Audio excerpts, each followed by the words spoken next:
ജില്ലയിൽ നന്നായിട്ട് ലഹരി ഒഴുകുന്നുണ്ട്. പോലീസും ജനങ്ങളും ഒക്കെ ശക്തമായി അതിനെതിരെ പോരാടുന്നുണ്ട്. ഒരു യുദ്ധഭൂമിയിൽ എന്ന പോലെ തന്നെയാണ് ഇപ്പോൾ ലഹരിക്കെതിരെയുള്ള പോരാട്ടം. ഒരുപാട് സാംസ്കാരിക സമ്മേളനങ്ങൾ നടന്നെടുത്ത് ഇപ്പൊ ലഹരിക്കെതിരെയുള്ള സമ്മേളനങ്ങളാണ് മുഴുവൻ നടക്കുന്നത്. പോലീസുകാർ വേദിയിൽ കയറി പ്രസംഗിക്കുന്ന ഒരു സാഹചര്യം കേരളത്തിൽ വന്നിരിക്കുന്നു. ജനുവരി മാസത്തിൽ എനിക്ക് 31 NDPS കേസുകൾ രജിസ്റ്റർ ചെയ്തു. ഫെബ്രുവരിയിൽ 28. ഈ മാസം എനിക്ക് 18 കേസുകൾ ഞാൻ രജിസ്റ്റർ ചെയ്ത് കഴിഞ്ഞു. അപ്പോൾ ലഹരിയുടെ ഉപയോഗം ചെറുപ്പക്കാരിലേക്ക്, യുവത്വം അതിന്റെ പിന്നാലെ പോകുന്നുണ്ടോ എന്നുള്ളൊരു വലിയ സംശയമുണ്ട്.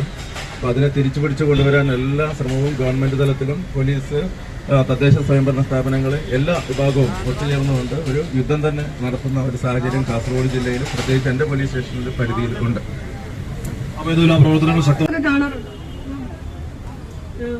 എപ്പോഴെങ്കിലും നിങ്ങളുടെ പരിചയത്തിലോ അങ്ങനെയൊക്കെ ആരെങ്കിലും ലഹരി ഉപയോഗിക്കുന്നതായി ശ്രദ്ധയിൽപ്പെട്ടിട്ടുണ്ടോ? ശ്രദ്ധയിൽപ്പെട്ടിട്ടില്ല. അപ്പം നിങ്ങൾക്ക് അറിയാമോ ഇതിന്റെ ദൂഷ്യവശങ്ങൾ എന്തൊക്കെയാണ് ഇതുകൊണ്ടുണ്ടാകുന്ന പ്രശ്നങ്ങൾ എന്നൊക്കെ കേട്ടിട്ടുണ്ടോ? അപ്പൊ നമ്മൾ ഇന്നിവിടെ നടത്തുന്ന ക്യാമ്പയിനെ പറ്റി നന്നായിട്ട് അറിയാം അല്ലേ?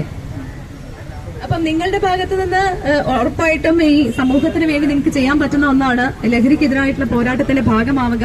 ആരെങ്കിലും ഈ ലഹരി ആയിട്ട് ബന്ധപ്പെട്ട് എന്തെങ്കിലും വിവരം ലഭിച്ചു കഴിഞ്ഞാൽ മുതിർന്ന ഉദ്യോഗസ്ഥരെ അറിയിക്കുക. ഇതൊക്കെ നിങ്ങൾക്ക് ചെയ്യാൻ പറ്റുന്ന കാര്യങ്ങളാണ്. അപ്പം ഒരു ജനറേഷൻ തന്നെ മാറ്റി എഴുതാൻ പറ്റുന്ന ആളുകളാണല്ലേ സാർ ഇവരെല്ലാവരും?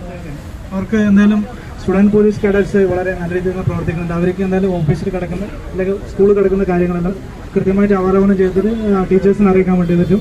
അതുപോലെ തന്നെ അവിടെ അഡ്വൈസറി ബോർഡുണ്ട്. പോലീസ്, ഫയർ സർവീസ്, മറ്റ് യൂണിഫോം സർവീസിലെ ഡിപ്പാർട്ട്മെന്റെല്ലാം കൂടുന്ന SPC അഡ്വൈസറി ബോർഡുണ്ട്. അവരെ അറിയിച്ചു കഴിഞ്ഞാൽ ഒക്കെ കാണുന്ന സമയത്ത് പല സമയത്ത് ലഹരി മൂലമാണ് മരണപ്പെടുന്നത്. പക്ഷെ പലപ്പോഴും ശ്രദ്ധയിൽ വരാറില്ല. മരണത്തിന് ശേഷം ഒരു കോൺട്രവേഴ്സി, അതുപോലെ ഈ ബിൽഡിങ്ങിന്റെ മുകളിൽ കയറി ഭീഷണി മുഴക്കുക. മുമ്പൊരു അനുഭവം ഉണ്ടായെന്ന് പറഞ്ഞാൽ ഗ്യാസ് സിലിണ്ടർ വീട്ടിൽ പുറന്നു വിട്ടിട്ട് വീട്ടിനെ ഭാര്യയെ പഠിപ്പിക്കാൻ ഉദ്ദേശത്തിൽ ഇങ്ങനെ ലഹരിയുടെ ഭാഗമായിട്ട് ചെയ്തില്ല. അങ്ങനത്തെ പ്രവർത്തനങ്ങളിൽ ഏർപ്പെട്ടിട്ടുണ്ട്. പൊതുവെ ഇപ്പം ബോധവൽക്കരണ സമയത്ത് നമ്മൾ ഇതിനു കൂടി ഊന്നൽ നൽകിയിട്ടാണ് ക്ലാസ്സുകൾ കൈകാര്യം ചെയ്യുന്നത്. അപ്പോൾ അത് തന്നെയാണ് നമ്മൾ